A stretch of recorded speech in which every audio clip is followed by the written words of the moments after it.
Hello friends, welcome to my channel. Nenjirukkum Varai படம் மூலமாக மக்கள் மனதை கொள்ளையடித்த நாயகன் தான் நரேன்.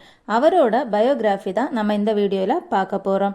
இவர் அக்டோபர் 7, 1979 ராமகிருஷ்ணன் நாயர் மற்றும் சாந்தகுமாரி தம்பதியினருக்கு மகனாக பிறந்தார். இவருடைய நிஜ பெயர் சுனில்குமார். இவர் கொல்கத்தாவில் தான் பிறந்தார். இவர் 2002 நிழல் கூத்து அப்படிங்கிற மலையாள படம் மூலமாக ஃபிலிம் இண்டஸ்ட்ரிக்கு அறிமுகமானார். அதுக்கப்புறம் நிறைய மலையாள படங்கள் பண்ணியிருக்காரு. 2006 சித்திரம் பேசுதடி அப்படிங்கிற படம் மூலமாக தமிழ் ஃபிலிம் இண்டஸ்ட்ரியில் அறிமுகமானார்.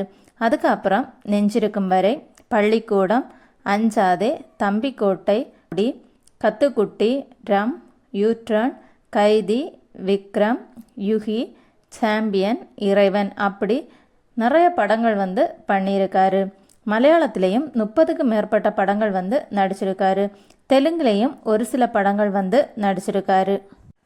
இப்படி தமிழ், தெலுங்கு, மலையாளம் அப்படிங்கிற மொழிகளில் பல படங்கள் நடித்து பல அவார்டுகளை தனக்கு சொந்தமாக்கின நரேன் இன்னைக்கு 45வது பிறந்த நாளை கொண்டாடிக்கிட்டு இருக்காரு. அவருக்கு நம்முடைய பிறந்தநாள் வாழ்த்துக்களை அன்போடு தெரிவித்துக்கொள்வோம். உங்களுக்கு இந்த வீடியோ பிடிச்சிருந்தோன்னா சப்ஸ்கிரைப் பண்ணுங்கள்.